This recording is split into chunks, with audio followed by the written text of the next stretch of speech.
রাধে রাধে বন্ধুরা, কেমন আছো তোমরা সবাই? আশা করি সবাই খুব ভালো আছো। আমরাও কিন্তু ভগবানের কৃপায় ভালোই আছি।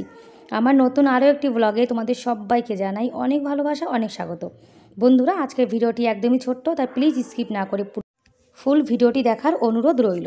আলুর দম করেছি, আর এদিকে ভাত করেছি, এদিকে আলু মটরের সবজি করেছি। আজকে তো একাদশী, আমি আর আমার বর খাবো না, গোপাল সোনার আমার ছেলে দুজন খাবে। এদিকে আটা মাখিয়ে রেখেছি, ছেলে কিন্তু খেয়ে দিয়ে স্কুলে চলে গেছে। ওকে একটা রুটি বানিয়ে দিয়েছি, ও আলু মটরের সবজি আর রুটি স্কুলে নিয়ে গেছে। আর দমলটা করেছি, ওটা দিয়ে গোপাল সোনাকে সেবা দিয়ে দেবো। তা আজকে সকালে কিন্তু অনেক সকাল সকালে ঘুম থেকে উঠেছি, আশিপাশি কাজ করে স্নান করে রান্নাবান্না হয়ে গেছে।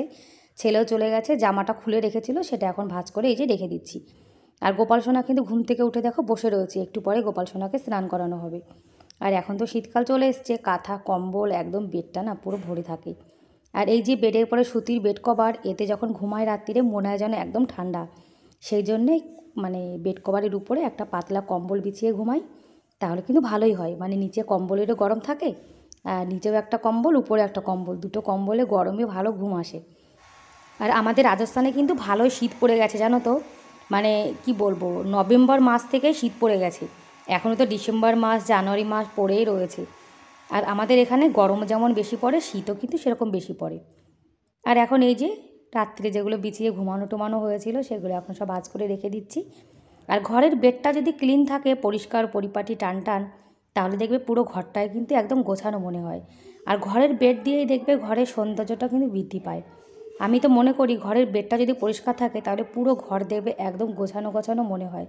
আর এদিকে আমার বর কিন্তু গরম জল করতে যাবে, গোপাল সোনাকে স্নান করাবে। এখন তো শীতকাল চলে এসছে, আমরা যেমন গরম জলে স্নান করি, আমার গোপাল সোনাকে কিন্তু গরম জলে স্নান করাই। আর বাড়িতে গোপাল সোনা থাকলে কিন্তু গোপাল সোনাকে জানো তো একদম ছোট বাচ্চার মতন পরিচর্যা করতে হয়। যেমন ঘুম পাড়ানো, ঘুম থেকে তোলা, স্নান করানো, 3 টাইম সেবা দেওয়া। আমরা কিন্তু 3 টাইম সেবা দিই, ভোগ লাগাই। রাত্রিরে কিন্তু অন্ন দিই না, রুটি দিই। আর দুপুরে আর সকালে কিন্তু অন্ন সেবা দেওয়া হয়। আর 3-4 ঘন্টা পরে পরে কিন্তু গোপাল সোনাকে জল খাওয়াই। আমরা যেমন মাঝে মাঝে জল খাই, গোপাল সোনাকে কিন্তু জল খাওয়ানো হয়। এদিকে তোমাদের সঙ্গে কথা বলতে বলতে কিন্তু আমি ঘরটাও গুছিয়ে নিয়েছি। আর বন্ধুরা, ভিডিওটি কেমন লাগলো কমেন্ট করে অবশ্যই জানিও। ভিডিওর কোনো অংশ ভালো লেগে থাকলে প্লিজ এটা লাইক করে দিও। আর আমার চ্যানেলে তোমরা আজকে যারা নতুন আর ভিডিওটি দেখছো, তোমরা যদি এরকম ভিডিও দেখতে ভালোবাসো তাহলে কিন্তু চাইলে আমার এই চ্যানেলটিকে সাবস্ক্রাইব করে আমার এই ছোট্ট পরিবারের পাশে থেকে যেতে পারো। আর এই কাজটি যারা অলরেডি করে দিয়েছো তাদেরকে অসংখ্য ধন্যবাদ। আমার গোপাল সোনা কিন্তু স্নান করে রেডি হয়ে গেছে, সোয়েটারও পরিয়ে দিয়েছি, হাতে নজরবাটিও পড়েছে। এখন আমার গোপাল সোনাকে এই যে সকালেও অন্ন সেবা দেওয়া হচ্ছে। আলু মটরের সবজি আর দম আলু, তুলসী পাতা ছাড়া কিন্তু গোপাল সোনার ভোগ একদমই লাগে না। গোপাল সোনাকে সেবা দিয়ে তারপরে আমি চলে এসেছি, এখন একটু চা বানাবো। আজকে তো একাদশী, যার জন্য লাল চাই খাচ্ছি। আর একাদশীর দিন কিন্তু আমরা নিরামিষ বাসনে খাওয়া দাওয়া করি। মানে একাদশীর দিন আমাদের পেঁয়াজ রসুনের যে বাসন আছে তাতে কিন্তু রান্নাও করি না, খাইও না। আমাদের গোপাল সোনার বাসন আলাদা, তারপর আমাদের যে নিরামিষ সেই বাসন আলাদা, আবার আমাদের আমিষ বাসনও আলাদা, মানে 3 রকমের বাসন।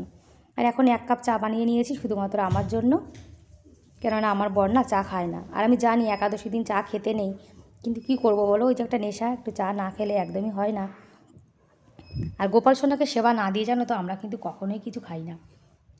আর এই যে একাদশীতে রান্না করেছি কুমড়ো দিয়ে, আলু দিয়ে, লাউ দিয়ে, কলা দিয়ে সেদ্ধ, আর বাদাম ভাজা দিয়ে কিন্তু সবজিটা খাবো। আর এই সবজি খেলেই কিন্তু জানো তো পেটটা ভরে থাকে।